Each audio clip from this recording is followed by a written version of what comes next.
Hey, security peeps, we are live with another edition of Breaking Into Cybersecurity. This is going to be a fun day. We are hacking resumes live.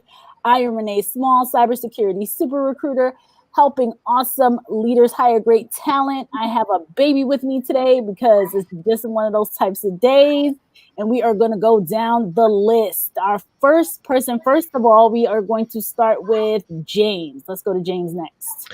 Hey, good morning. It's Wednesday. Last Wednesday of 2020. Enjoy it. Take it in. Next Wednesday will be a brand new year. It's exciting. Very exciting. Naomi Buckwalter, the person that pulled us all together. Yeah, thanks for being here, guys. I know it was last minute, so apologies for that late request, but it was literally yesterday where everything came together. So thanks for being here. I know, this is awesome. This all happened so quickly. So quick. Renana. Hey everyone, so happy to be here today and review some awesome resumes and help people win the best job they can in 2021. Ooh, super excited to have you here. Chris Foulon. What up? Happy to be here. Woo-hoo. We have the crew. We have Renana. Everybody is rushing, so we got to make sure we get this started. And Christy, our first guest, our first resume. Hey, Christy. Hey. Go ahead, introduce yourself. I'm Christy. I just graduated from a cybersecurity program. So I'm putting out resumes out there and trying to get into cybersecurity, and I figured I could use the help. Excellent. So we have this cool team here to pretty much review your resume all online and all live. So let's do it. Who wants to jump in? I'll jump in. The only thing that I would say with regards to your certs, I personally wouldn't put the years there. I would just take it off. You got the cert, you own it. It's because it just highlights you as a noob. You can leave your education with the dates because that's the dates that you studied. But I personally would take the years off from the certs. I mean, unless you've been in the industry like a really long time and you want to put you had it since. But it being so new, I would drop it. Quick thing from just seeing what's on the screen. So Renana here, I'll jump in next. As I look at your resume, obviously you're still getting into cyber, you're still trying to gain a lot of knowledge and experience. And so I would consider moving the software tools up next to your education. And one really nice hack that I've seen people do for the last couple of months, they have different training sites online. For example, try Hack Me, which I personally been using with my 17-year-old niece. So what you can do is put a link to your profile and show how you gained experience, hands-on experience, which is something people normally don't know how to get, and they hope they will get it through their first job. So if you open a profile in that website and you can attach the link to your profile, it will help people know that not only you have these theoretical knowledge, but you also have the hands-on experience that they're seeking.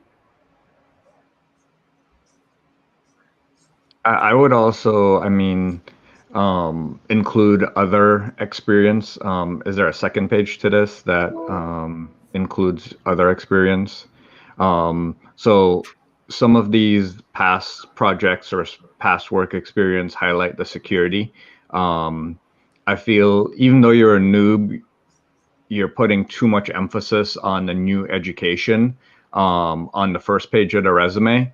As a hiring manager, I look for two things, potential and results. So I want to see your experience as well as what I'm likely to get from you in the first page. So too much emphasis on the skills and the education makes it really come off like you have no work experience, and it looks like you already have some work experience. And what you can do is highlight how some of your work experience has that security alignment. So as a TSA officer, you have social engineering skills because you've had to interview people and talk to them and find things like that. You might have budgeting skills from your massage therapist or your hair studio, some of those other jobs that you've done.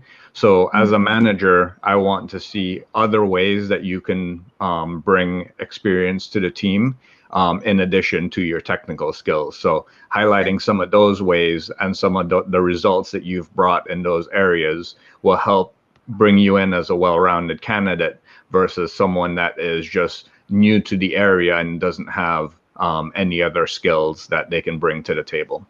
Okay.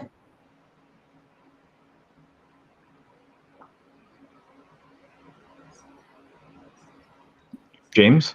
Any other comments? I am going to wait for Naomi. Oh, me. Okay. Well, part of being a security professional is finding creative solutions to saying yes to something instead of being the department of no. So we always like to say, how are we going to help you instead of no, we're not going to help you. So I like the fact that your resume now includes other work history that's not strictly technical. And I want to suggest something where you can actually make a creative statement about yourself. And just like how Chris said, how you can find bits from that job, even though it was non-technical, and see what about that job you can fit into a role of a security professional, like budgeting or renegotiating contracts, being organized and diligent for certain things. Like all of that helps. And if you can showcase that, finding a creative way to do that and put it on your resume, that will really help make it shine. Awesome. Thank you. Christy, the one thing is you're an entrepreneur. When you put self-employed, I mean, you're an entrepreneur. You spent 11 years of your life doing your own thing and being your own boss, and you downplay that. And I think that's a great asset that a lot of hiring managers look for. And it's something that you should have up front and top, which is about your personality. And even in the green room before we went live, your personality was shining through, and let that shine through this document. Let that be who you are. Agreed. Awesome. You can even lump all the entrepreneur experience together with your different titles, so it looks like a solid lump. Okay. And while it's been in slightly different fields, you can bring them together under one heading. Okay. Awesome. Thank you. There was a comment that I saw here that I would definitely echo, which is Aaron says here, I would recommend formatting the knowledge area into 2-column format and limit to 8 or 9. I don't know if I necessarily say limit it, but definitely you want to condense the top part of the first page of the resume and all of that knowledge area stuff. Quite frankly, I would put that all at the bottom. And I'm not sure if everyone else made these comments before. There are a couple of things that when from a recruiting perspective, when we're looking at resumes, the things that jump out at us is the experience. So to everyone else's point, James and Chris said this, and Renana said this, I believe, making sure that experience is like right up front is really, really important and on the first page. So showcasing that, to James's point, showcasing the entrepreneurial skills, the Department of Homeland Security, that is big, bringing that up top. And then to Chris's point, condensing the other things, but I would put the experience, maybe the degree, some projects. So any self-directed projects that you're doing that are related to, you have the projects there. Okay, perfect. But bring those up to the first page. We want to see that stuff on the first page so we can see what you're doing quickly before having to, because sometimes like even getting down to the bottom of a 1-page resume or getting to like page 2 and the bottom of page 2, you've lost the person already. Yeah, what's the statistic? Like we spend 30 seconds per resume or something like that. It's something so fast. Yeah, we're skimming it. Ridiculously. Top of the hole, Unfortunately, unfortunately, way fast. Okay, so tons of comments here. I'm going to make some quick comments because I know we want to make sure we get Renana's time and we have Chris's time, and I know they only have about 5 or 7 minutes left. And we've got like 8 more people backstage. Yeah, and tons of people. I mean, we'll be here longer, but they have to go. We'll go, yeah. They have to go. We'll be here. Okay, so is that experience? Somebody asked, is experience going back that far needed? So I would say yes, because of the Department of Homeland Security. I think that is, to have that experience from back then is very important in this space. And then the network support engineer experience, well, that's recent. But yes, I would definitely I would bring that to the forefront somehow and kind of highlight that you were there. Maybe even in the summary saying prior Department of, DHS, like anytime people see that, they, pay attention. Okay, cool. So any other questions, Christy? No, that was it. Thank you very much. Okay, great. Oh, Sarah adds one more thing here. Rather than knowledge areas, why not use the competencies, which is a collection of knowledge, skills, and abilities, and mirror the new competencies outlined by NICE in conjunction with the cybersecurity workforce framework. Sarah, you need to be on here, girl. That was nice. That was a good comment. She needs to be on the show. Map it to NICE. That's very good. Map it to NICE. Map it to something, yeah. Okay. Like Christy, any questions? No, that was it. Thank you guys for the information. Thank you. All right. Next up is Dip. Dip, come on in. Hey, Dip. Hey, guys. How are you? Good. I'm going to bring you up here. Hey, Dip, while Naomi brings up that screen, you want to give a 30-second intro? Sure. Yeah, tell us about yourself.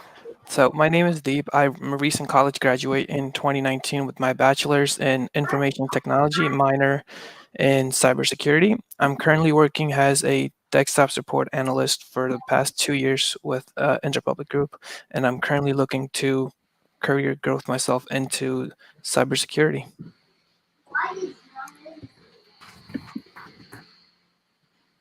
Sorry, I got multiple screens going on here. My bad. Boom, here we go. Okay, so comments. How about content for the algo, since so many resumes get filtered by the machines before a human sees it in the so-called talent management system? Content for the algorithms? Is that what you mean? Yeah. I would say highlight keywords within a job description.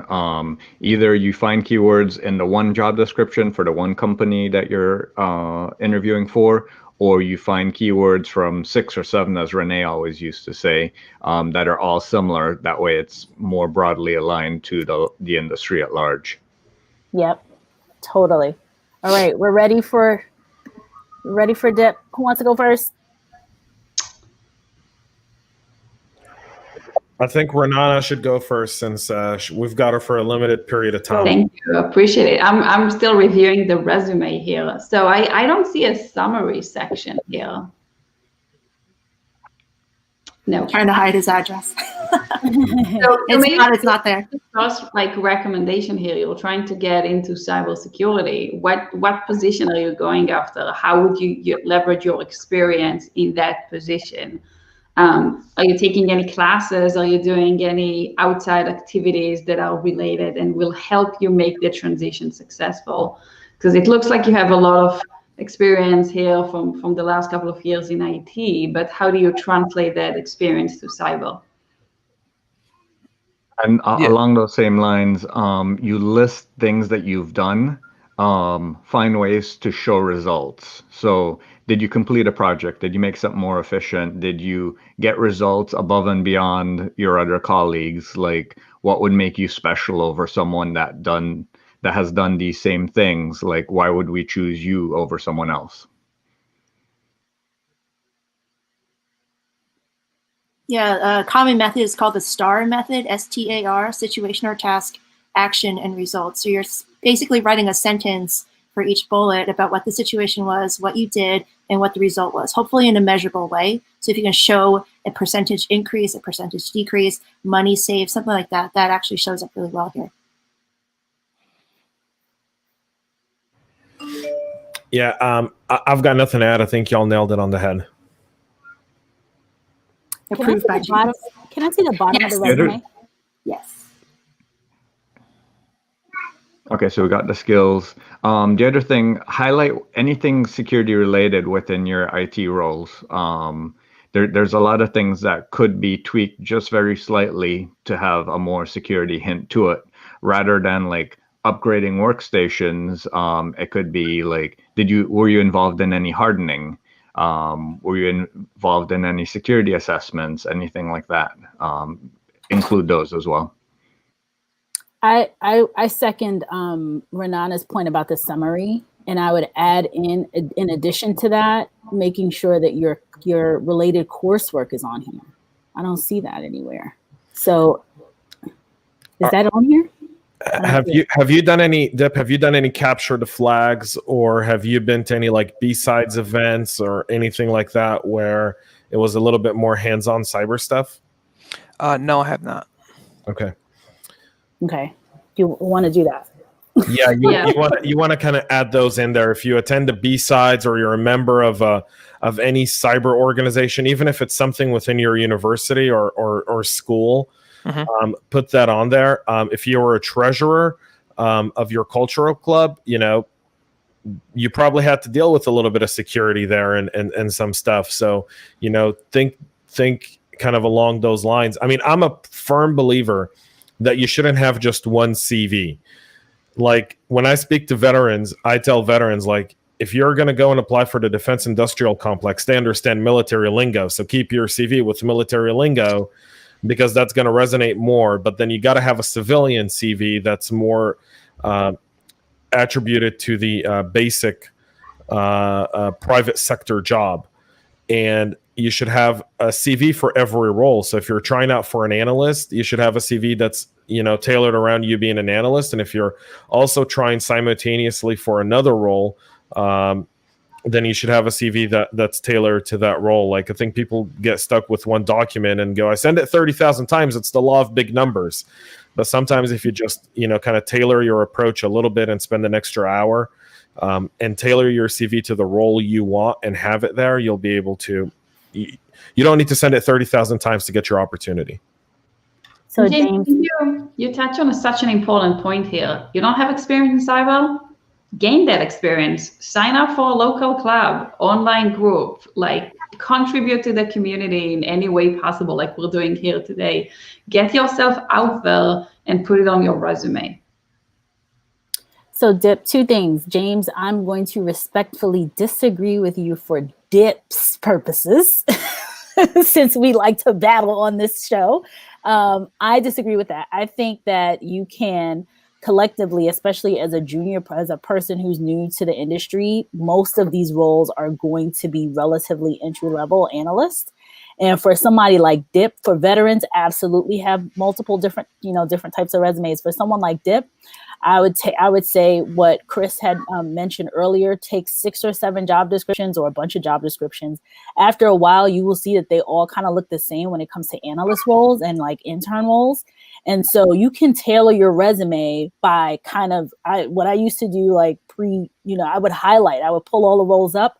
I would highlight the different words over and over and over again. When you see stuff over and over and over again, that means it's important, and put it in your resume if you've done it. And I would double down on taking your related coursework, because that's going to show what you're doing in security, and creating a related coursework section, putting it towards the top, minimizing some of the stuff that you're doing at the top. The desktop support, it's kind of two almost the same exact roles, so we don't need as many bullets. I would kind of crunch these bullets together, make each one maybe Kane's technician role. I would probably make that 2 to 3 bullets. The interpublic role, make that another 2 to 3 bullets. But I would have my whole top of my resume would be related coursework, related projects, everything related to cybersecurity stuff, so that Naomi and Renana and James, when they see it, immediately pops that you're a budding cybersecurity person. That would be my recommendation. Okay. Any questions? Anybody else? I have one last thing. He does speak multiple languages. I would like to just see which languages those are, and that really helps. So you can speak multiple. It's amazing. Not a lot of people can. So if you can just put in what those languages are, that really helps. Agreed. Okay. Yeah. That's it. Some really good comments on her. Renana, when are you hopping off? I know Chris has to go. Yep, I have to go as well. Okay, Renana. Bye, Chris. Bye. Bye, Thank you so Renana. much, Chris. Bye, Renee. Bye. Sorry it could have been longer. I know. Thank you, guys. We'll Such still good be here, though. advice. Okay, so Who's next? let's see here. There's some really, really good comments in here, and I want to make sure I'm capturing some. Sarah is saying some in here. Let's see what else we got going on. I am going to remove. Okay. Sarah is talking about the NICE framework a lot. NICE has several frameworks. She was referencing the NICE Cybersecurity Workforce Framework SP 800-181. So, you know, guys, take notes of that. There were a couple other comments in here, just in general, using more impactful action verbs instead of using responsible for, things like that. I think that's important for sure. Paul wanted to know, how much time does the average recruiter spend reviewing a resume? Yeah, Renee, how much time do you spend on these? And Sarah responds, I read you have 6 seconds to make an impression. I think that's about, I mean, it's so fast. It is unbelievably fast, because I think another recruiter that's on Jossip, he says he usually has over 100 applicants in less than 48 hours. So think about if a recruiter has, you know, 24 roles or a dozen roles, and you have 100 applicants per role. If you spent 2 minutes or whatever per resume, it's not, you know, we are zooming through these things very, very quickly. And the people who've been doing it a long, long time, you immediately can pick up on what, you know, if it looks like somebody is in the field or deep into, you know, showing up, showing their knowledge and skills and stuff quickly. So, someone says here, I would take the soft skills section off. You can showcase the soft skills in the jobs that you had.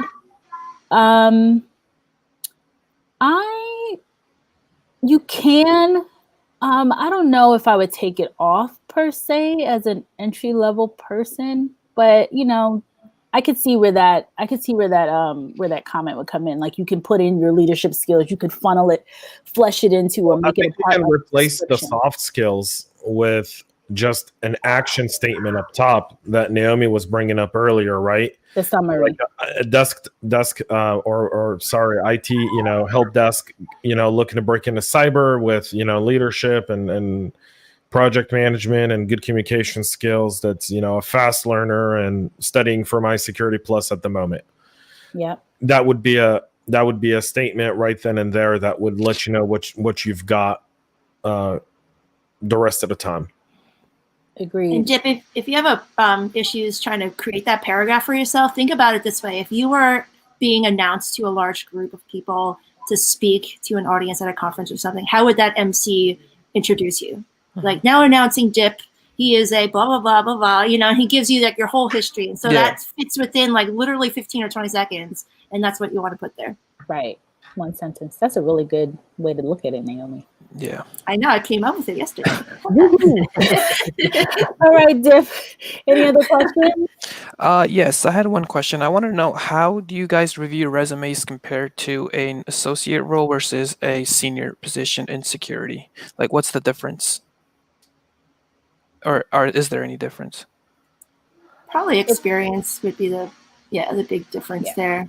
Yeah. It's the experience level. So Dip, a senior, like this resume, your resume would have to have a certain level of experience working, doing whatever it is. So if it was incident response, or if it was, you know,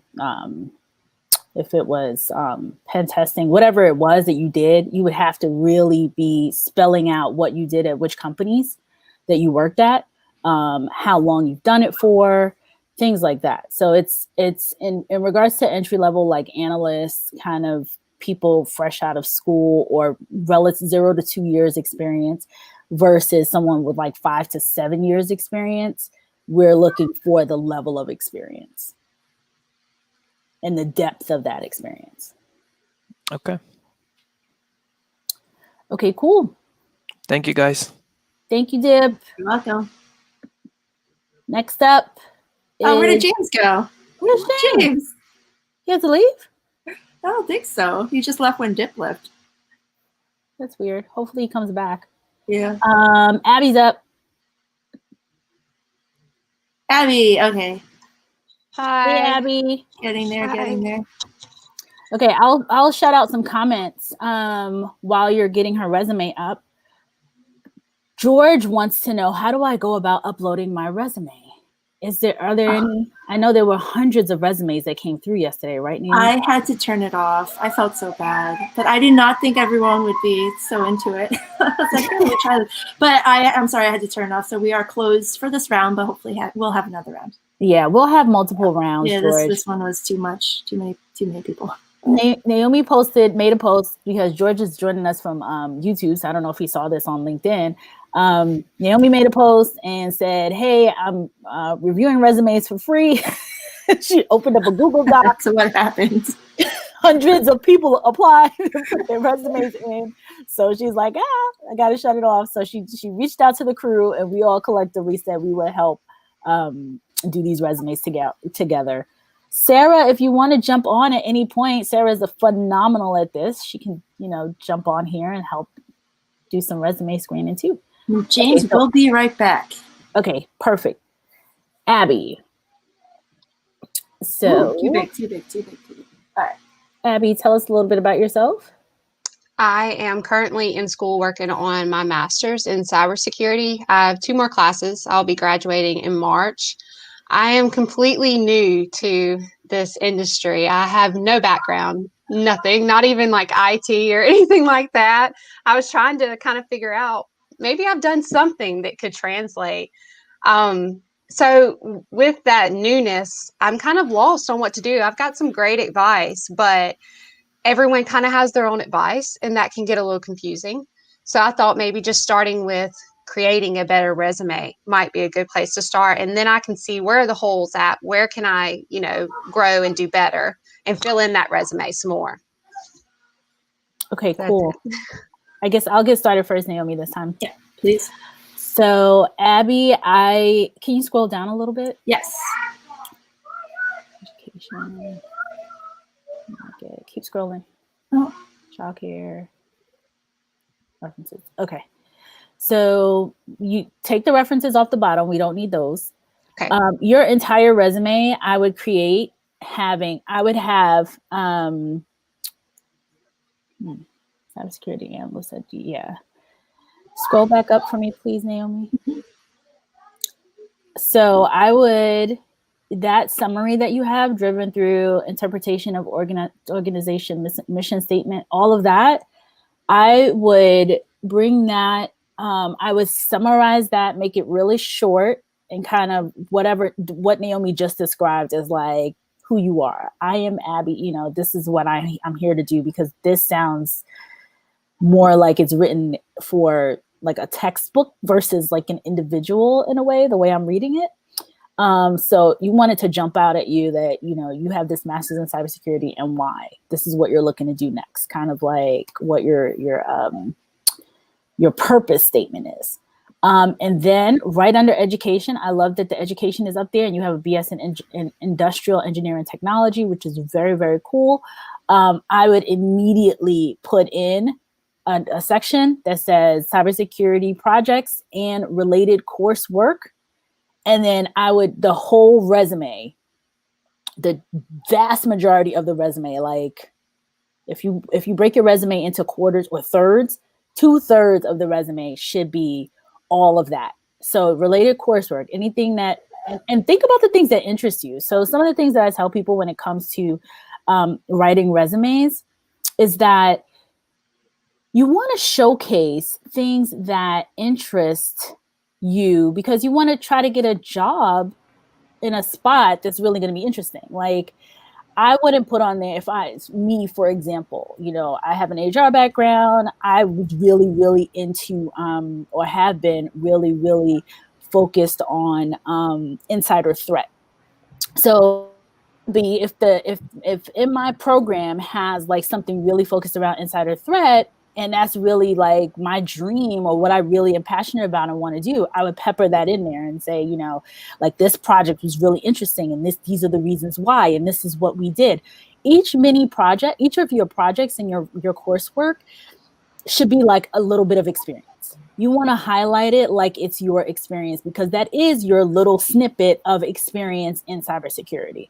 So I would take like maybe 3 to 4 projects that you either got through school or, James may ask this around if you're in B-Sides or any of the community events, and that should be like the vast majority of your resume. That's that. And I would take the waitress, all the stuff that you did, I would just shrink it. You don't have to say like you didn't do it. It's just that you want to shrink it, because people look at what's like the relevance of the resume in relation to the job. And that's another issue with applicant tracking systems. I know that's one of the comments that's been going up and down. With applicant tracking systems, a resume like this is just immediately going to get kicked. It's going to get pumped because it doesn't relate to what the job descriptions are. I'm going to actually, while we're doing this, while you all are giving her advice, I'm going to look for that. There's a tool that I've recommended people to use that they can plop their resume in, and they can plop in the job description, and it tells you what percentage of your resume aligns to the job description. It's really, heard of that. Yeah, I've heard of that tool. I'm going to cover it up while you guys are giving her advice. Oh, so good. That's all I got. James is back. I am back. I am upgrading all my equipment, and so it's giving me the standard IT issues that you do. Yeah. So go ahead, Naomi. All right. So sure. Okay. So this one, I really like the fact that you're volunteering for the CSFI. If you want to, you can add in what the mission is for this initiative and kind of what the general idea is for the group, because most people who are reading this probably aren't going to know all the different acronyms and what this particular working group does. So the fact that now you're calling out what this mission is for this group and how you are involved doing this, you're supporting the managers. Are you supporting specific projects also? What kind of accomplishments have you done within this group? So that just adds a little bit more context into what you're actually doing, what this group is actually doing. Okay.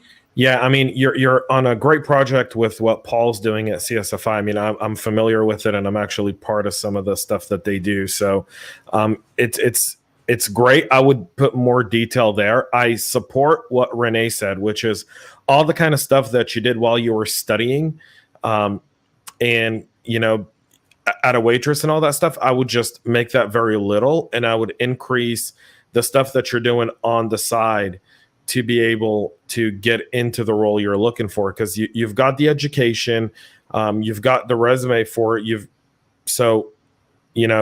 And the one thing I would say is, I don't know about you guys, this is a personal preference, okay? Long paragraphs, like you have your core competencies kind of buried into that paragraph. I would take those away and highlight those under your professional experience rather than bury them in that paragraph, because most people aren't going to read the whole thing. They're going to read the first and last line, and they're going to be skimming through it. So, I agree with that.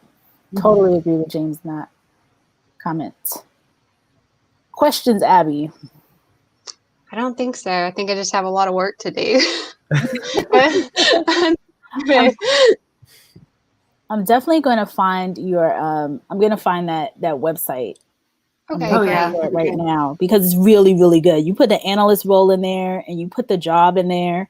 I think I even shared it with Sarah. If you remember that, Sarah's still on here. I see her on here. If you remember that website that I've been talking about, JobScan, there it is. JobScan. KT Adini put it up. Woohoo. JobScan.co. Amazing. It is awesome.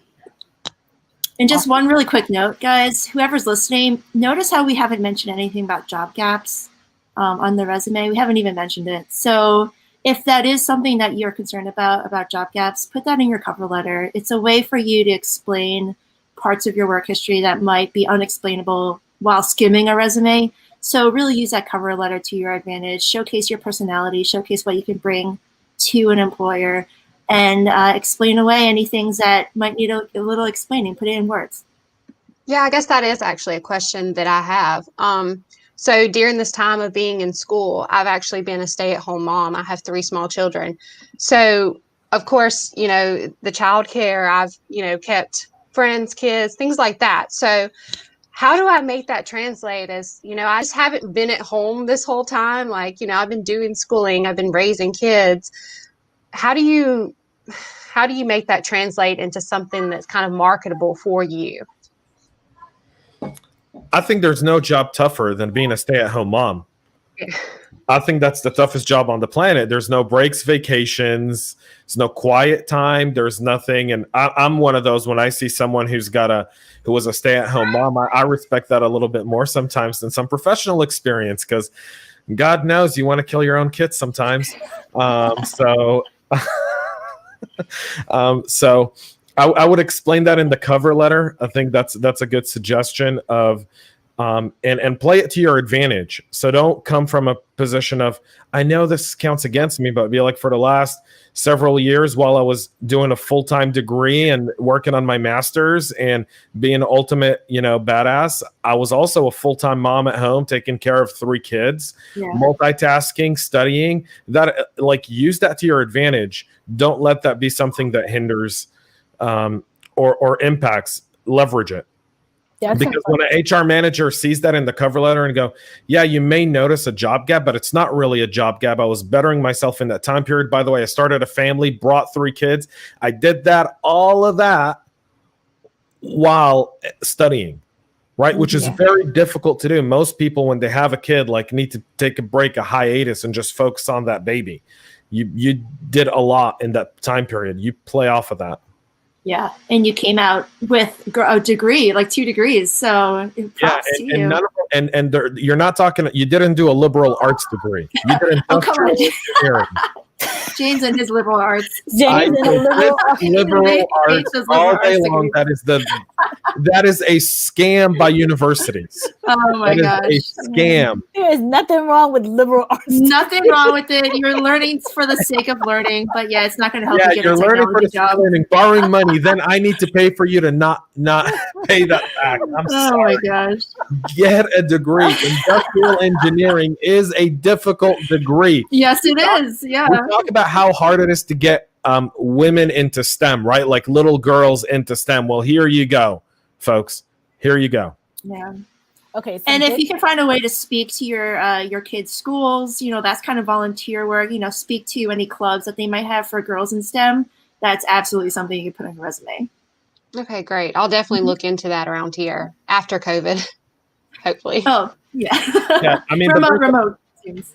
There's a bunch of stuff that you can do online, Abby. So don't let COVID be a hindrance. You can join clubs, and they do stuff on Zoom and whatnot, and just be creative. Yeah, be creative. Yeah. Don't people always wait for the opportune time. Naomi, who's the brilliant person on this show, had a post the other day, and she goes, "Don't wait until January 1st. Don't like to start something new. Start it now. Yeah, do it now. Right? Like, don't wait. So do it now. Time is an unrenewable resource. 24 hours later, here we are doing this because of the incredible Naomi Buckwalter. Oh, stop, guys. Thank you, Abby. Abby, anything else? That's it. Thank y'all so much. Thank you. Good luck. Reach out to us if you have any questions. Yeah. Thank you. Okay, so we are, let's see. There's a ton of comments. Okay, so let me put some comments up here. Wilfredo says, amazing feedback. I'll move her resume off while we go to the next person. Next up is going to be Brian Leone. Okay. You're going to be up next, Brian. Hello. Hi there. Hi, Brian. Tell us about yourself while we about to pull up some comments and pull up your resume. So I am just recently, very, very recently out of school in a short cybersecurity program.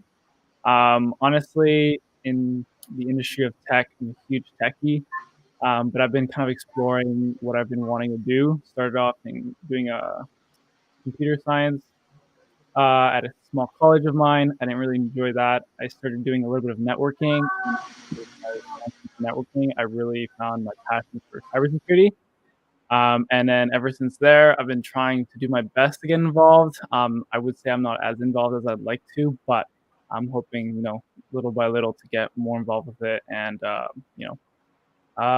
become like a big part of the community with cybersecurity. Very cool. Oops. Where's everybody? That's the wrong thing. Okay. So who wants to start first? Naomi? Okay, first pass through this. Sorry, yeah, put me on the spot. All right, so you said you are a. Do you want me to go first? Or I can do it first. I've already. Yeah, please, because I wasn't even looking at it. So for people who are watching this now and are looking at his CV, there's a few things. Brian, you're in Canada, right? Yes. Okay, Canadian CVs look different than American CVs. It's not just the boot that is different. It's other stuff, and so when we talk about this CV, we don't want to Americanize it because it won't fit the Canadian marketplace. In Canada, there are several things that are critical for employers to know on the CV. So if you scroll down, you'll see that he lists his driver's license and what kind of license he's got. That's important for people over there as well. So just keep that in mind. I kind of want to do that as kind of a pre. So I want to go to your first of all, your objective. If you say you're bilingual, list your languages somewhere on there. So that way people know, right? You say that you're multicultural background and language proficient in Spanish. That's great. But what does that mean? Right? So you can say, I speak, write and read Spanish at a mother tongue language or at a very professional level, meaning that's an asset for an organization.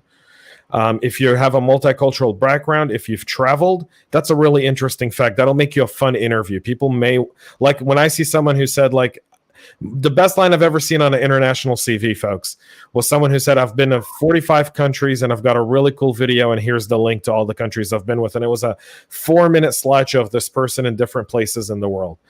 Great. I wanted to interview that person just to talk to him about his soft skills from what he learned while traveling, because that's something no college degree and no job experience can teach you. That could be a valuable asset. So highlight that. Your employment history, you worked at Apple, and it seems like you've been there for for a period of time and you've moved up in your role. So make it that one line item, and you can put, started here, I'm currently in this role, and I was promoted at this period of time. Because now it looks like you worked at Apple with a time difference. Can I just add, would I add that in like the objective at the top? No, I would add that in the description. Like you can say, you can put Apple Inc. I've seen some people put like, under that company, they'll put like Apple operations specialist from 2019 and then 2020 Apple technical expert. I was promoted. I was given a role that kind of shows that you moved up. And that's really important. Yeah. Show increasing responsibility. Yeah, for sure.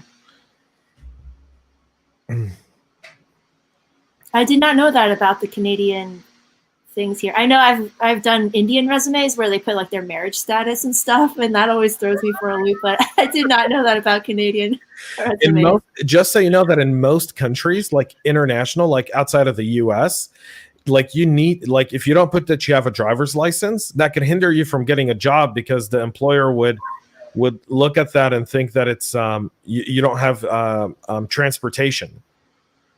And weird. and like for example, when I moved to Israel, I remember I was applying for my first job there, and I had a US resume, and someone said, well, you got to put whether or not you have a driver's license, your marriage status, how old you are, and I'm like, huh? I was like, I've never put any of those on any other CV, but you do have to do that there. So internationally, yeah. So this is the beauty, you guys. If you ever want to move to Canada, now you're learning how to do your Canadian CV, folks. Very cool. Very cool. So can we put the employment history though up top? Can we flip it around, or does it have to look? No, I mean, I would flip it up top. I would put your objective employment histories and put the skills and everything else under your employment history. And I would make your employment history like a bit more, I don't know what, I don't know. I mean, I don't really like bullet point CVs, but that's just a personal preference. You do or you do not? I do not. What would you rather have, like a little paragraph telling us? Yeah, I'd rather have like a well-articulated paragraph where someone can express something in 5 sentences. I think that shows a little bit more thought. But that's a personal preference, Brian. That does not mean that everyone likes what I do.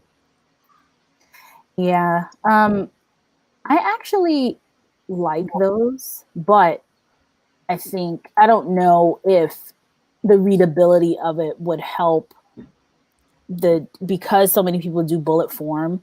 I don't know about the readability of it, but what I would say, if you want to kind of blend the two, is maybe have 2 bullets with like 2 lines, 2 sentences or so each per job or per situation. So that could kind of blend a little bit of the bullet format with the paragraph format. So Brian, what I would recommend too, to piggyback off of what everybody else said, is to just take your employment history, pop it up closer to the top.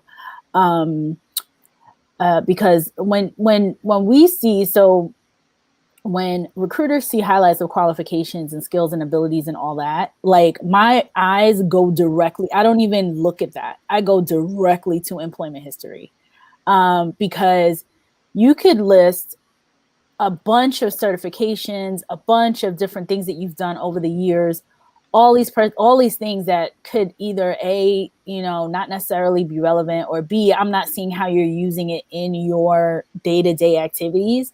So one thing that comes up often, and I hear this from leaders and hiring managers, and you guys can chime in and let me know, Naomi and James, when you see a resume, immediately it's all about the experience. It's like, what have you done? What did you do? Not necessarily what you've learned. Every once in a while, a cert or 2 to say, okay, yes, this is a person that's relatively, early in their career. So yes, they have some knowledge. They got the certification, they have the degree, but it's really about, what are you doing? And that component, to me, that's why I always talk about the employment history, the experience, the projects from your local projects, your home lab, all of that kind of stuff should be like blanketed. That just should be like the meat and potatoes of the resume. And then everything else is kind of like cherries on top of a cake, so to speak. So the cake is the experience. And everything else is icing and cherries and all that other stuff. Thank you. I really like that. Agreed. Really quick about this section here, skills and abilities. I noticed you put these in bullets. This can just be simple phrases about things. You can actually fit more this way. I like to put it in kind of columns, a short little thing, 3 columns, 3 rows. Here I would put like, collaboration products or whatever. And then here I'd be virtualization software. You can even call out the different technical tools that you've used and frameworks. So the more you could fit into those, the better chance you have in passing those like ATS systems in the first place. But try to put more into the format here, skills and abilities.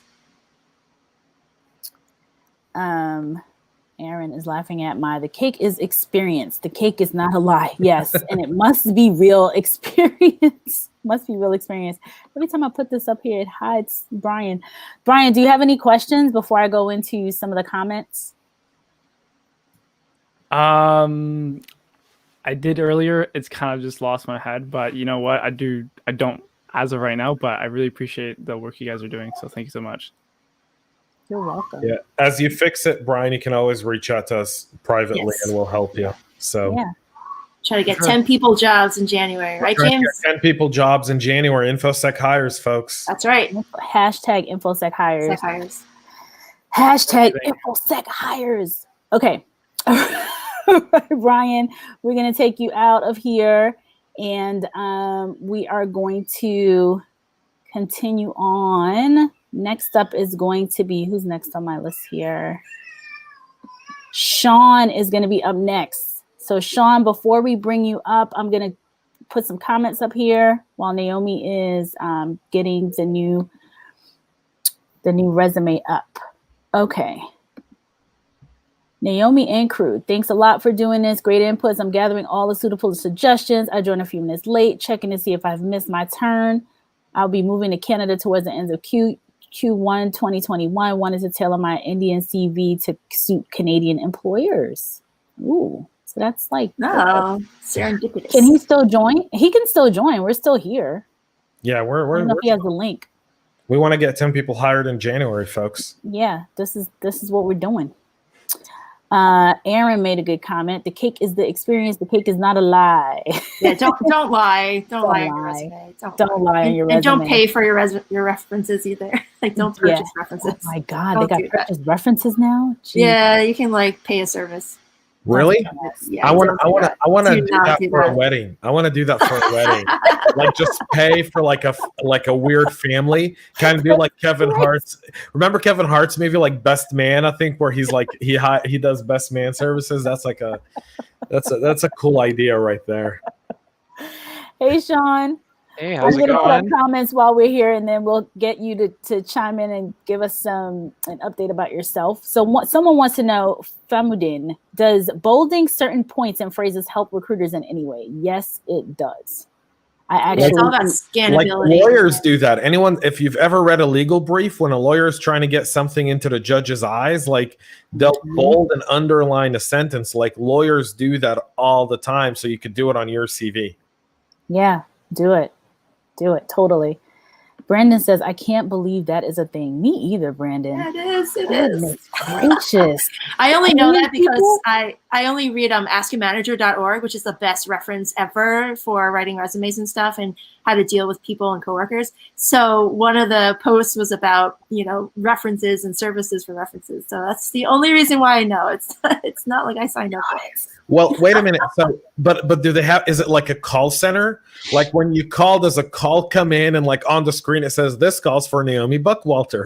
Maybe, yeah. I have never tried it. I don't know, but I With a imagine blurb it's something of like who that. you are I and what really you did. want. Like now you've got me curious. Me too. That's I mean, there's a service for everything. that's why I don't believe in it.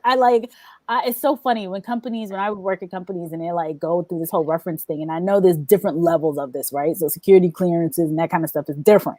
But your standard reference, I'm like, who's going to give you a bad reference? Like, is anybody going to give you the person where you threw your middle finger up on your way out the door? No.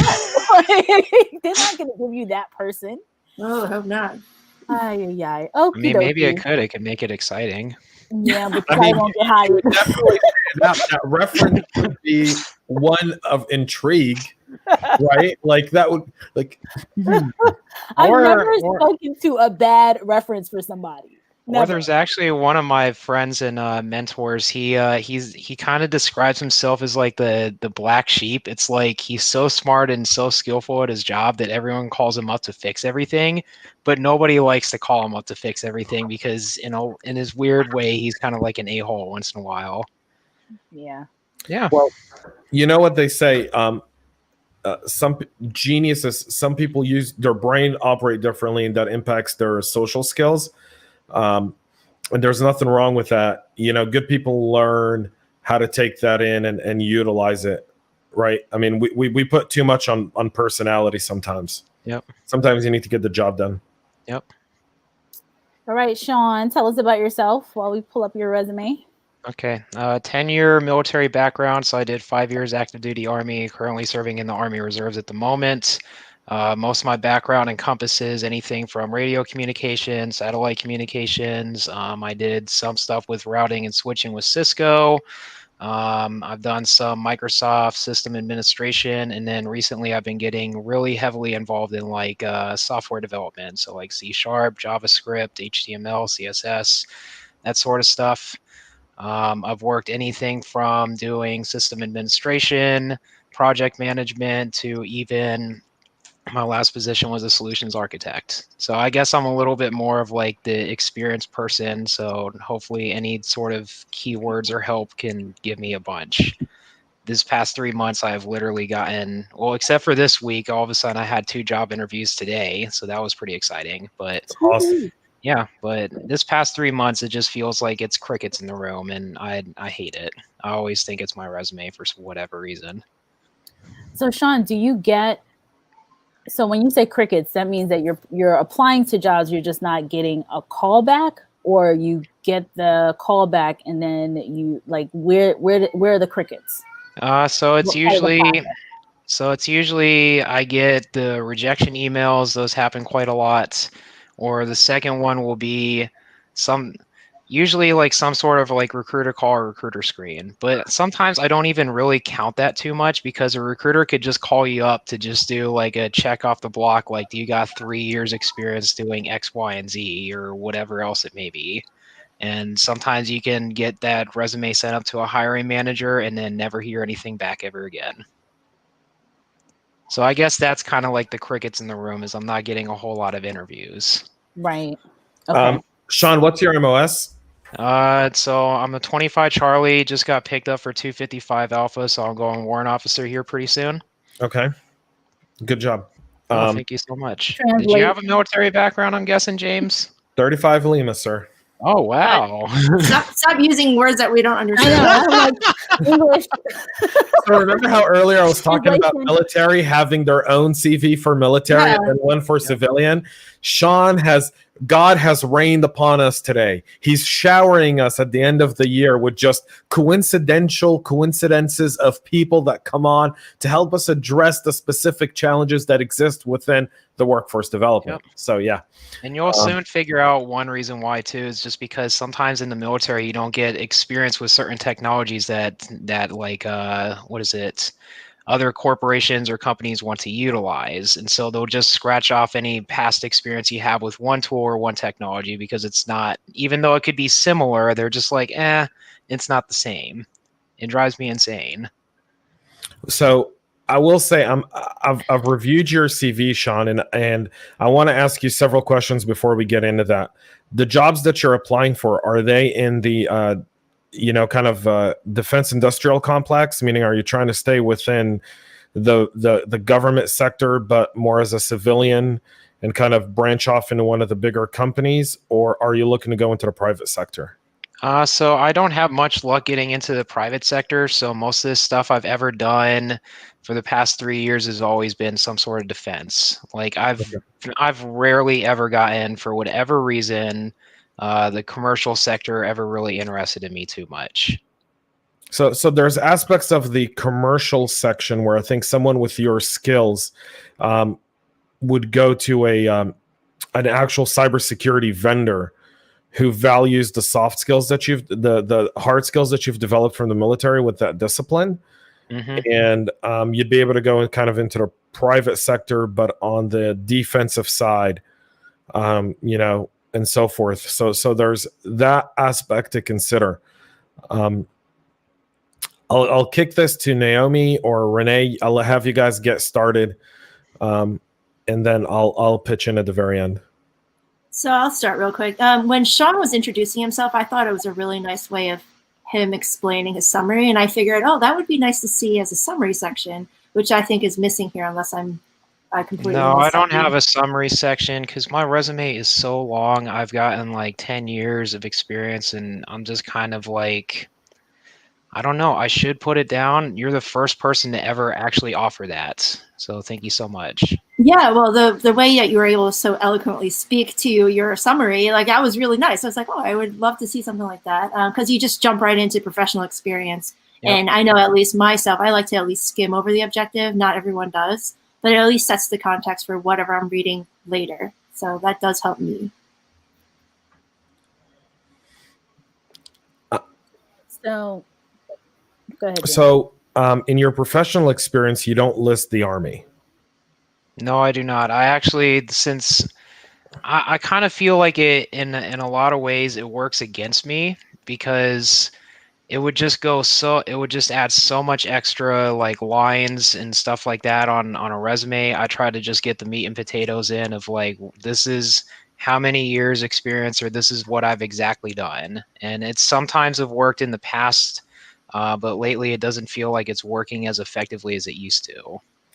So you want to have the fact that you've been in the Army for the last 10 years, and you want that to be the first thing that people see.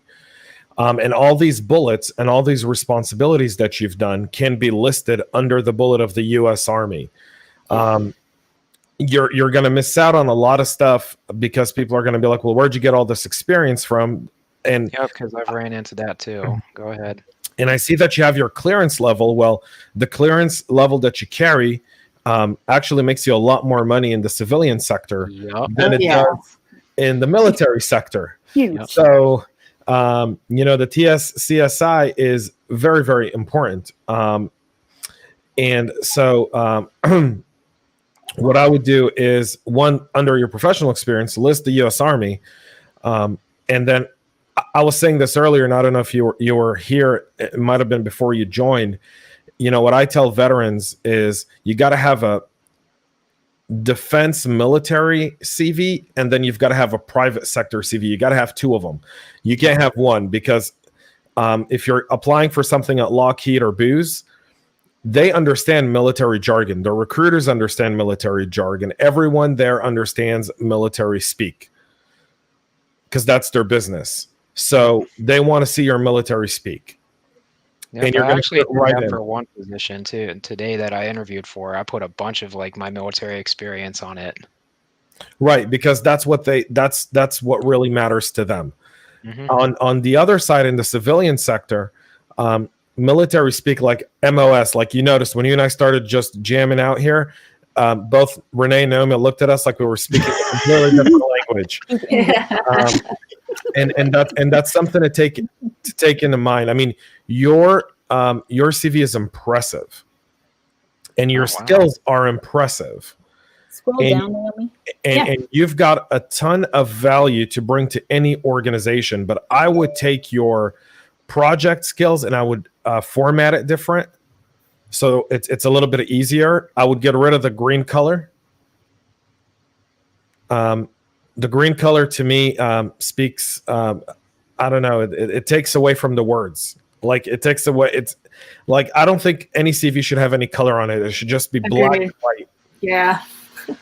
Y'all are so boring. What about a gray or a light blue? You remember when people would hand you CVs? I've gotten scented, documented like CVs in my life. The flowers. Like on a very expensive piece of paper, and it's like sprayed with like a perfume, and I'm wow. No. All that's missing is a headshot. What were you looking for, James? Oh my God. So Sean, I love your experience too. I just want to see it the way James described it in a format. So you spent 10 years in the Army, and then that's it. So that's your experience. No, I got more than that. So I was a solutions architect in my last role for a company called Axiom. I also was working as a senior field engineer prior to that for Raytheon, and then I worked as a network administrator. I almost want to say like I was not here. Where is that? That's a big name. We're all just yelling at it right now. Like seriously. Oh my God. Because when I started out, like I stayed at those positions for 6 to 9 months. It wasn't like I was there for like multiple years. You just say it's a contract job. I did a contract job here. I did a contract job there. I was contract. I mean, listen, I may be biased because I come from your world, but we all know that the military, like government, like all things, it's always temporary, right? So you're going to do one role for, unless you're, in a specific role during deployment, and you're just a grunt, you don't move up. And that's the reason why I try to just spill out the experience that I got, because that seems to be the issue that I deal with once in a while. So how many, so in the last 10 years, you've just listed 4 other jobs beyond the Army, meaning that you were active duty and now you're a reserve. And in your time as a reserve, you've done small projects with Raytheon, with all these different companies. Am I correct? No, so I held job titles with Raytheon. So I was an employee of Raytheon. I was an employee of Axiom. I was an employee of Leonardo DRS. And they kind of were contracting jobs, but not really. So when I left Jacobs initially, so when you first get out the military, it almost feels like some people just immediately discredit any experience you got because it doesn't sometimes carry over well. So instead of getting a system admin or a network admin job I wanted, I had to start out as a PC technician. So that was the first 3 months of my career. Got a 62% salary raise moving up to Leonardo DRS, and I got a chance to do what I wanted to do. but you get a chance to feel like different company cultures and environments. So you go work at Leonardo DRS and you're like, well, I don't like the company culture as much as I would want. And then all of a sudden Raytheon comes through and says, hey, we're going to offer you a bigger, better job title and stuff. And so you kind of get the flashy object syndrome, and then you go move over to Raytheon, and then you work over there, you really enjoy it. It's just somebody else offers you another flashy job title.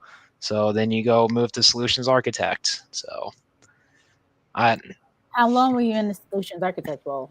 7 months. And so most of the stuff I was doing was system admin. So I was managing a data pipeline in which they took there was a CSV file that got transferred into an Amazon S3 bucket. So what I would do is I would scan for any changes if it met a specific criteria, and I would just do that through like automation tasks with Bash. Sean, that's really impressive. I wouldn't be worried about putting the dates in there. Like some people are worried about like job hopping. I'm telling you, I don't know. I really feel like they look at it, and it really hurts my feelings. Well, Sean, I think I get where you're coming from. Transitioning out is never easy, and transitioning out and getting smacked multiple times like you have, where you're taking in these roles and you're kind of being brought on and you don't really know what to look for. Unfortunately, that's one of the downsides when you're leaving the service, is you're not always given everything you need to know before you head out into the private sector. Yep. And that's why you see a lot of people transition and to go and work in the DIC, because that makes a little bit more sense to them. It's a little bit closer to home. Yep. from what they're doing. But in actual to do, and I'm telling you this, I would reformat your entire CV. I'd put every single job you did and the titles you've held. Don't worry about the time. You're going to have the experience and you're going to get through that piece. And when you present yourself in an interview, you will present yourself well. Mm-hmm. It was like Abby, who we had on earlier. She goes, well, I've got a gap where I had 3 kids. And I'm like, yeah, but you also went to college and got an industrial engineering degree. So, it's not like you just sat on your butt and just did absolutely nothing. I tell people all the time, like that's even what I'm doing, going through the whole unemployment phase, is I'm like learning software development skills. So I go on Codecademy every day. I do school projects.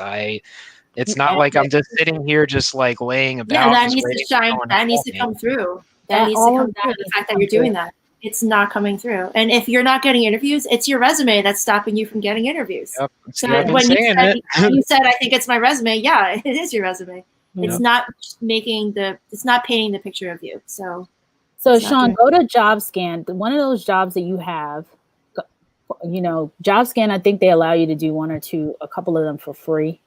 JobScan.io, I believe it is.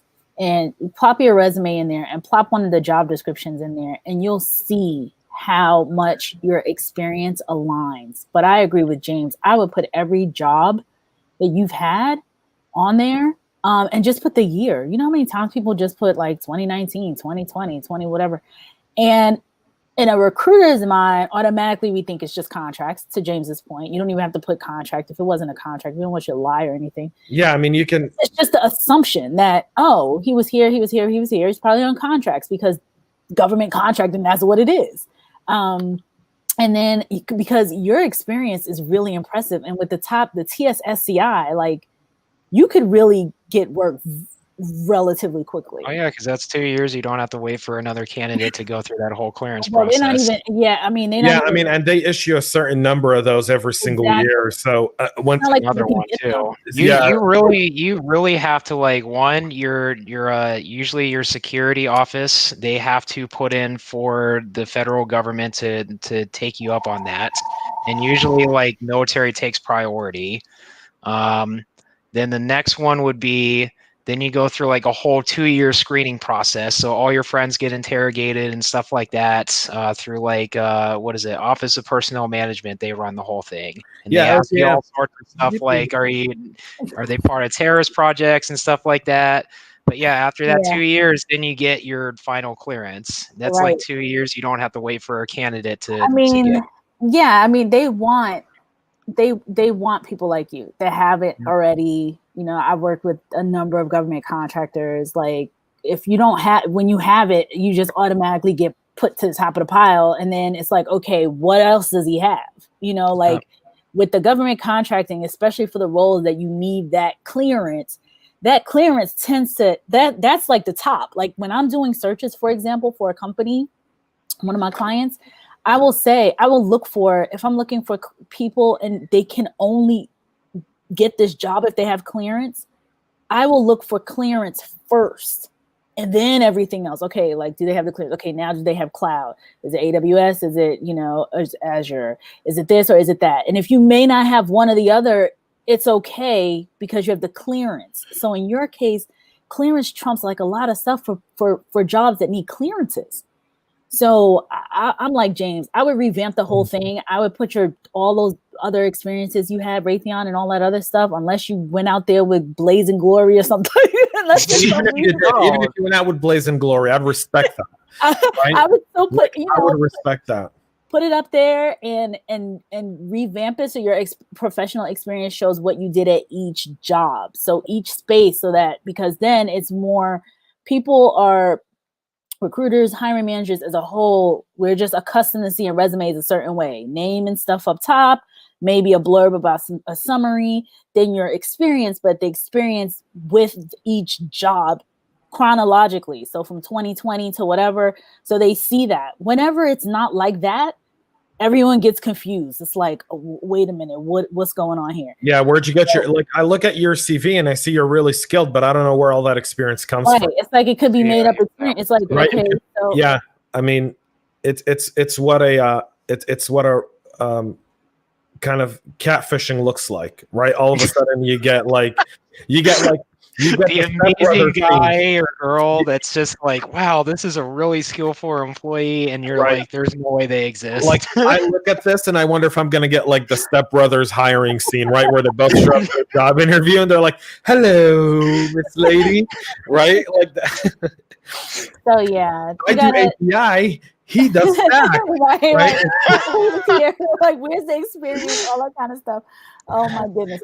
Okay, so Sean, any other questions? No, that's it. Thank you so much for taking time out your day for this. I definitely know Naomi probably has got work to do because she got a phone call earlier. No, that's just car's warranty, extended warranty.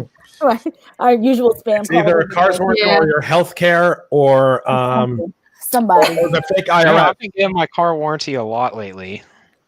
Aaron's asking for what job am I targeting? So something dealing with, so I love a lot of aspects of like software engineering and like data science stuff. So anything that can kind of like tie in both of those, I really enjoy a lot. Okay, cool. And then Jasmine, Sean, your experience sounds impressive. I believe you can get what you want when applying to certain positions. Try to adapt your resume. For example, when applying to the network admin position, you don't need to mention things not related to that. It's unclear to me what position you are targeting. So I think these people may want to, I would look through these comments afterwards because you, my friend, are somebody that I think could get a job like off of this. I think you're one of those rare unicorns. Unicorn, yeah. I feel like a rare unicorn. Like, so, but Sean, like, you're not like a pink unicorn, right? You're like a brave, blue, majestic unicorn. I'm a black unicorn. I appear very rarely because usually unicorns are white, and if I'm a black unicorn, that means I'm even rarer than a unicorn itself. You are, because you also have personality and humor, which makes all the more rare.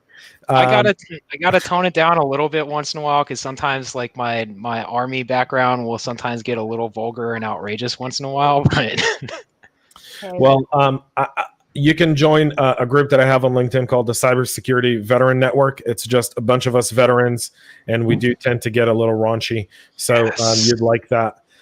There's a bunch of people there that can also help you with your CV as well and whatnot. And many of them are CISOs, and they hire and they know other CISOs that are, and all kinds of stuff. Justin Jones. That's another person that Justin Jones or Justin Jones. Justin. Mm-hmm. Justin and Jones. then few other things, Sean, is I'm assuming you're in Florida. There's AFCIA International, which is a supporting the federal government. It's a nonprofit that supports the federal government. If you join your local chapter in Tampa, you'll probably find a bunch of companies that are looking to hire you, and probably will pretty quick. And then many others. There's a bunch of stuff out there. There's Vets to Industry. There's VetSec. All these places that can just really support you, especially with your clearance level. You shouldn't have to wait more than 2 weeks to get an offer and be onboarding somewhere at this point. And hopefully this podcast does just that. People are watching and going, people "Hey, are watching." There's 53 in the audience right now, which is good. Yeah, people are watching this. So, okay. So Aaron said target Leidos and network with recruiters to get a recommendation. So I know most of these companies. Another thing is that a lot of these companies, especially the large ones, they will pay their employees for referrals. So check to see if you Raytheon have. actually did referrals. So I got one friend still that works over at Raytheon, but Raytheon is very. It usually, if you want to get a job at Raytheon, you have to have a bachelor's degree. I got fortunate because mine did not require one. So they're immediately going to kick it back because they're just like, nope, it's part of the contract deal. You have to have like a bachelor's degree in some sort of STEM field. And so since I'm still in school, they're going to say no. So, okay, Raytheon's out, but all those other ones, I know there's friends in Leidos and, Booz and all those other government contractors where you can totally,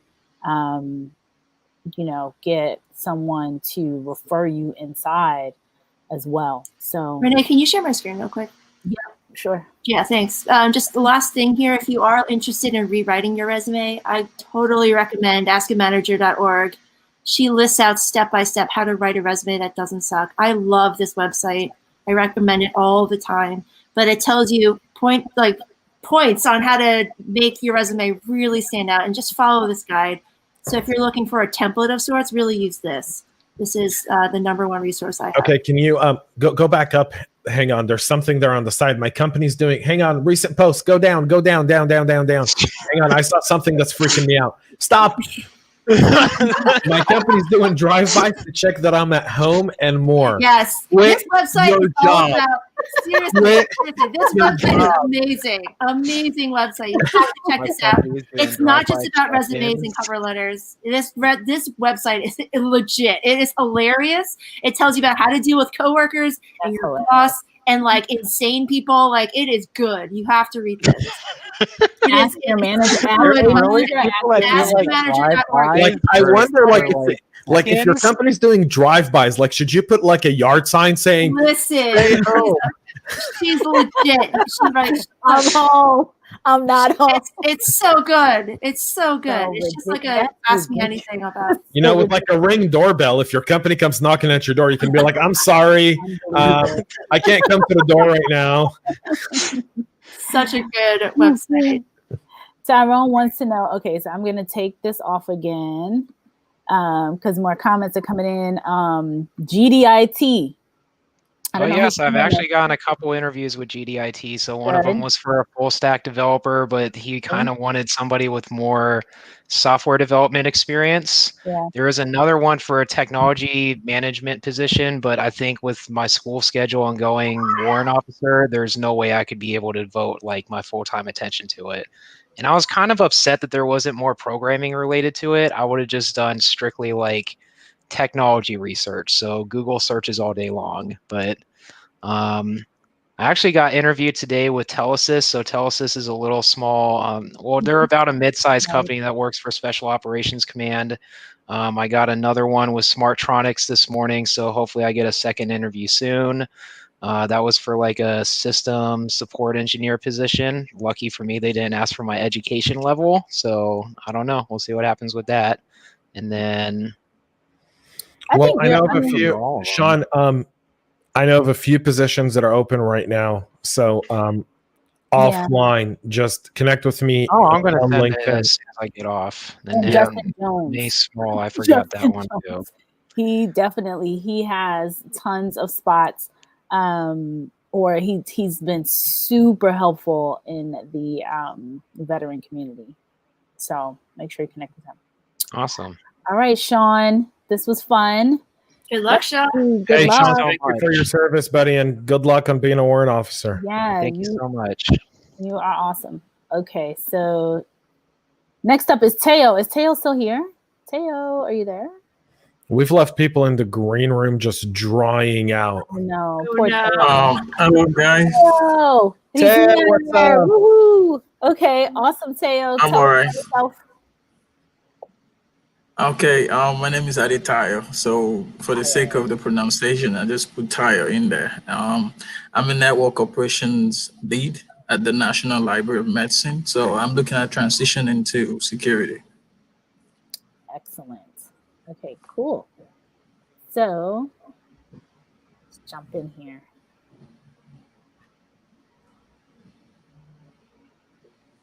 So Tayo, are you in a degree program right now? What are you doing to get into security? I have a BSc economics, but with certification, I have security plus. So, but I'm looking at, doing more certs with regards to security.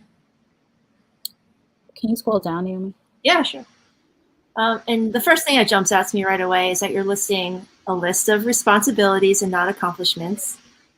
So if you have accomplishments and you like to list them, put them in here using that STAR method we mentioned before: situation or task, action, and result. That way it's not listing just like a laundry list of all the things that you did. You want to tell us why you are great for our team, why we should hire you, what makes you stand out from others. And that means putting your accomplishments and not your responsibilities. Scroll down to Naomi, all the way to the bottom. How many? All the way to the bottom. Got it. It is 3 pages. Okay, I don't like 3 pages. I like keeping it at 2. But however, I do know that in government contracting world, you can have a super long resume because they want every single thing that you've ever done. In commercial, in the private sector commercial space, I like to keep it to 2. So like, and there's ways that you can keep your, like, these additional skills, things like that. They don't have to be in bullet form. You could just put commas, or you could put those little bars in between. And you definitely want to keep things that are relevant. So go up. So your certification, you have the economics degree. Okay. Up. I would be putting up at the very top of your resume. I would, whatever job so what are you looking to do in security? I'm looking at governance, actually, like, talking about auditing and compliance and all that. GRC. Okay. GRC stuff. So I would, whatever projects you're working on, Tayo, anything that you're doing right now, that summary should be focused on the summary and like even a project section. So related projects right above your experience, and all of that should be all of the GRC related experience that you've been doing. Any home lab related stuff, anything that you've been doing voluntarily, any projects that you're working on. That's what I would, the very top of my resume, that's what I would have in there, right in between, right where Naomi's mouse is hanging out. In between that white space in between the summary and your experience, excuse me, it would be project. And then from the summary, you got a little typo in there, I think. But the NOC engineer with proven skills in incident management and response. I mean, it's cool that you have the incident management and response, and it's cool that you've been in a NOC. So going from a NOC to, well, I guess NOC to SOC would have been kind of, an easily translatable or transferable skill. And you have the network security and administration in there, which is great. I would just flesh it out and talk about specifically what you're looking to do. If you put NOC engineer, so this is another thing, folks. If NOC engineer is the very first thing in the top of your resume, me as a recruiter, I'm immediately thinking that you want to be a NOC engineer. Or I'm immediately looking for NOC engineer roles and not GRC roles. Yeah. So you want to think about it from the perspective of what you want to be, not what you are now. So really honing in on, GRC, whatever role it is that you're looking for, compliance, audit, security GRC, that kind of stuff. And then right beneath that summary, putting in a section that has related coursework. Well, you're not doing a course, but related projects or volunteer. I think I would just call it related projects. And then anything that you're doing volunteer-wise, home-based, home labs, any of that stuff, put that in. Like that first half of your resume should be totally security focused. Because if a manager, and you guys will tell me, you look at this, you immediately think this person is going to a knock. Like, boom. Right. Like if you don't, if you have a knock or you don't have a knock, if you know, I mean, the one thing is you're trying to go from a knock, which is a very technical environment, to a very governance environment. And so you kind of want to highlight that switch in the summary, which is, you know, if you're a knock engineer with technical skills that's now moving to GRC, then you want to state that clearly in the summary so that when you're applying for a GRC role, we understand that initially. And kind of looking at your CV, though, I will say you've been with NIH and you've got promoted. You started as an analyst and now you're a lead, and you list them as two separate roles and two separate jobs. You shouldn't. I think the same advice that I gave to Brian earlier, I'd give you, which is list them one of the same, and say I started in April and after 3 months I got promoted to becoming a lead. That's an impressive achievement. I mean, someone saw potential in you and decided to bump you up pretty quick. You know, within 90 days you got bumped. So that's really important to put that under one line, because that gets lost in the CV. I would shorten your bullets. I would do more summaries. Like, it feels like you're listing out your job description rather than what Naomi brought up, which was your accomplishments and your successes in your role. And can you scroll all the way down, please? Sure.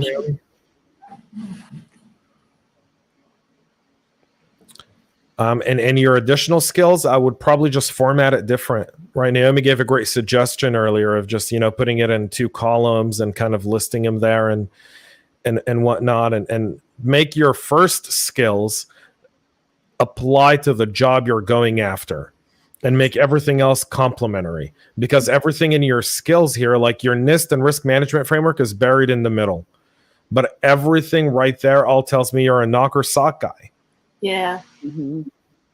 That's the thing. It's just heavy, so heavy in the knock space.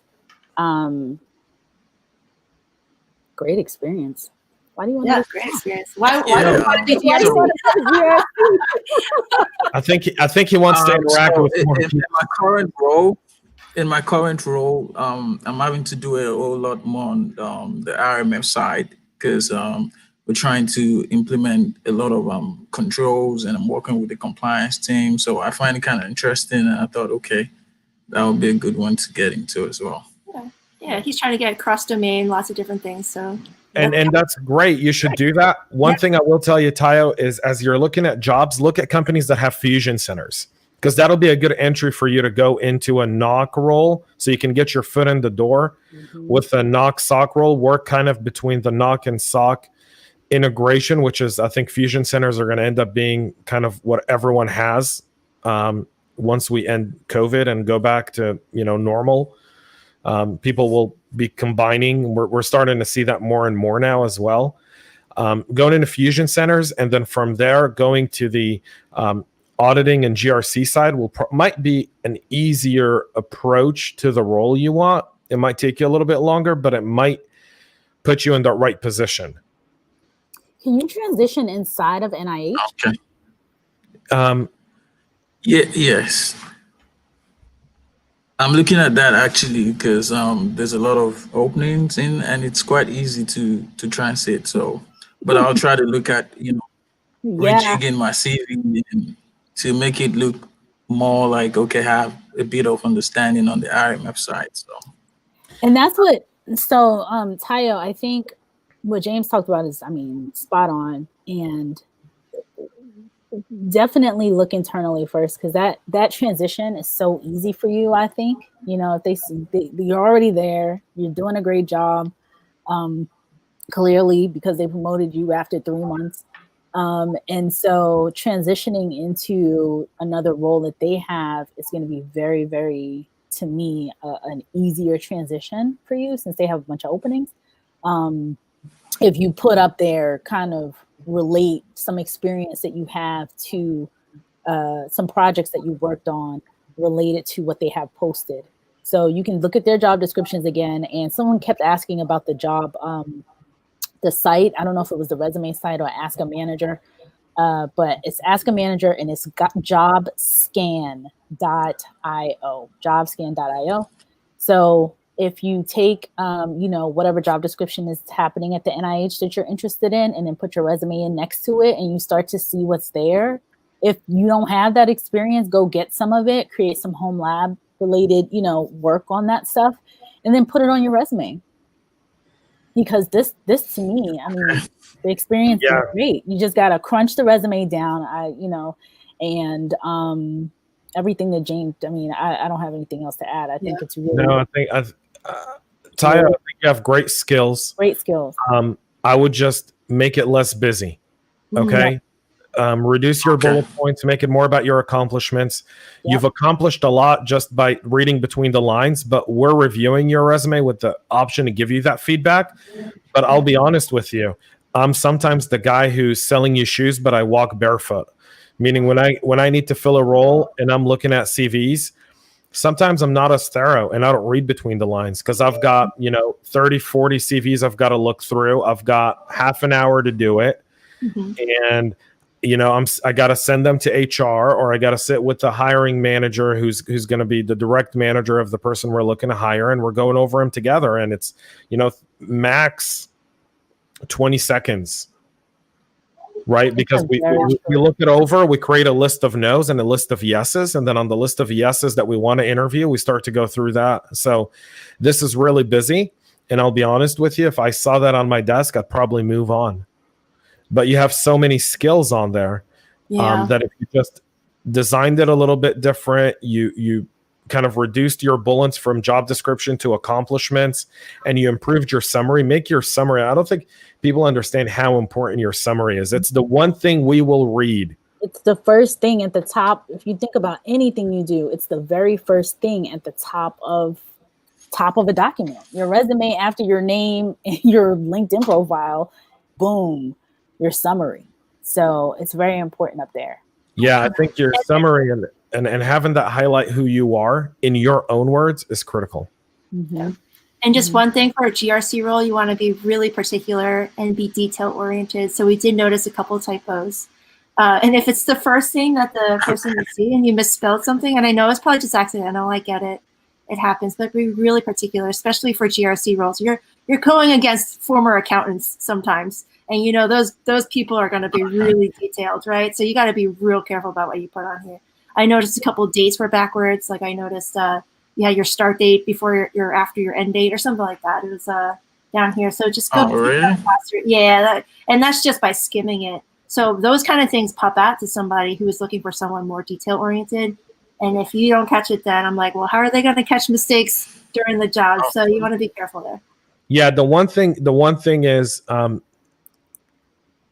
Spelling, punctuation, and attention to detail. Yeah, I would bullets. Have 10 people look at your CV before you send it the first time, literally, and that's okay. Here it is. Yeah, October before April. Yeah. So. Oh, okay. So those are the kind of details I'm talking about. GRC is very, very. It's important to have those details. You cannot make mistakes. Okay, that was supposed to be 2020. April 2020. So I figured it was something like that. But you're right. But yeah. Any questions? Well, thank you guys. No, really. I think you've been very helpful. You gave a comprehensive review, and I've taken everything you guys said, and I'll try to make it better. Awesome. Thank you, Samuel. So a couple comments here because some people are making some comments. I use this all the time. Grammarly is helpful for checking spellings and punctuation. Mm-hmm. Yes. Huge fan of Grammarly. Just please pay for it and don't do the free version where they collect all your data. Like every other SaaS service. Brandon says, need to be clear on what job you're seeking and how your skill set relates to the job you're applying for. Brandon's been on point this entire He has been. 94 minutes we've been on. He has been on point. So, those are some of the ones most recently that I think were related to you, Tayo. So, Tayo, sorry. And Ivanir has a really cool question. I don't know if you see that. Should the skill section be at the beginning or end of a resume? Yes. I think that's It depends. So if you have experience, so again, experience is the cake. If you have experience, that's the most important thing. If you don't have experience and you're a student or you're bringing in other things, then yes, you want to put some skills up there. But the skills that you add need to be the skills that are related to the job. So if it's, how to use Wireshark or whatever, some tool, then that should be at the top. But if you're doing that in your day-to-day job, you don't need to list that up there. The skills section is it's like a bonus section. It's another area when we look at from a recruiting standpoint, looking at experienced hires and even junior hires, skills, I literally jump into the experience. I don't look at skills. I look at, if it's a degree thing, it's like, okay, do they have it? They have a degree. If there's a degree requirement where the degree needs to be like a STEM degree, I'll look at that, like confirm, okay, so if I'm looking at a job and I know this job, you need to have a STEM degree, you need to have, a certification or whatever, then I'll look for those specific things. But other than that, I'm just looking at experience. Brandon. Having a skill section will help you get past those applicant tracking systems. So that's where I put the keywords to match the job description. It's a game. It's in a game. So it's totally a game. Tayo, any other questions before we have you drop? Nah, pretty much you covered everything. So thank you guys. Okay, awesome. Thank you. I think we have one more. Do we? I think so. No, that's it. Oh, we don't have any more? Sriram? Do you see somebody else? Anybody else here? Yeah, it's a wrap. All right. We'll catch them later. They're like, oh, thank goodness. I have to use the bathroom. We gotta go. But this it's not that we've got to go. It's James, you look like you gotta go. I don't. I've got a lot on my mind today. Something that's keeping my mind running is something I read last night that now has me like tripping over it. Okay. You know that they want to give you COVID passports to travel? I didn't hear about that. I anticipated it was coming, but I didn't hear about that. Yeah, COVID passports to travel, and you're supposed to trust foreign governments with your personal health information. No, thanks. Guess I'll be in the United States. Yeah, guess I'm staying in America for the time being. That's insane. Well, folks, it has been amazing. We're at an hour and 38 minutes. Woohoo! Woo! We're going to do this next week, right? Resume week? We're going to do another resume week. And, depending on timing and stuff like that, we'll do how many? I mean, it really depends on you guys. But I am relatively flexible to do stuff. I just can't believe this reference as a service thing. That's nuts. That they're doing references as a service. But I love it. I'm going to use it. There's some awesome comments in here that I think we'll get together and probably each of us will go through some of them. And it was Kothmasu who said that he may have missed his term, but he wasn't in here. So you're not here. So we're going to. No, he wasn't part of the list. No. Oh, you're not part of the list. Okay, cool. Mm-hmm. Okay, awesome. Well, this was fun. I think we did. Thank you, Renee. Thank you, James. My pleasure. Thank you, Naomi, for putting this together. Oh, You're man, unbelievable. Let's get those people jobs. Let's fill those gaps. Let's get 10 people jobs. InfoSec hires. InfoSec hires. Hashtag InfoSec hires, folks. That's what we're doing. And free Hong Kong. Seriously, free Hong Kong. That's where my parents emigrated from. Yeah. Free Hong Kong. Yeah. They've actually tried Hong Kong citizens this week in mainland China. No. Yep. And jailed 4 journalists out of Hong Kong Yeah. and mainland China. Yeah, So that's just I awful. saw that. so free They're Hong not even hiding it anymore. No, they're not. Unbelievable. That goes against all international norms and regulation, even the 99 agreement. So Yeah. What are we going to do? Sanction them? That didn't even work. Their GDP grew 4% this year. Yeah. allegedly. You got to remember, allegedly. I will say this: Charity and I did a podcast last week. I don't know if you caught it on Christmas Day. We did a podcast where we talked about China because Charity runs the China research piece, talking about attribution and how China operates in cyberspace. Really, really cool podcast. You can see it. Are we still saying it's Russia, though? I know you don't think it's Russia. I don't think it's Russia, and I lay out on that podcast. I lay out Christmas Day. We did it on Christmas Day. It's on my YouTube channel. It's also on my LinkedIn page at CyberHub Podcast. They're going to find you, James. It's pinned at the top. They're going to get you. They've been trying to get at me. I've had COVID twice. I've had the bird flu. I've had H1N1. They can keep coming at me, son. He's not going down. Hong Kong. Going down. Free people. People deserve to be free, and we can't ignore it. And they're using technology, and we're cybersecurity people. That is part of our social mission, is to ensure that people are able to be free everywhere in the world and not just in this country. Agreed. Chase wants to know, will this live stream be available to rewatch? Yes, it is. It is on YouTube. It will be on my, all the channels, wherever you found it, that's where it will be. So it's on, I think James shared, Naomi shared, I shared, and it's on YouTube too. So, on YouTube forever. And thanks to all the guests for thank you for everyone that was brave enough to get it out. That was brave for sure. Thank you, everyone. This is awesome. All right, folks, have a good one. All right, everybody. Y'all. Bye-bye. Bye.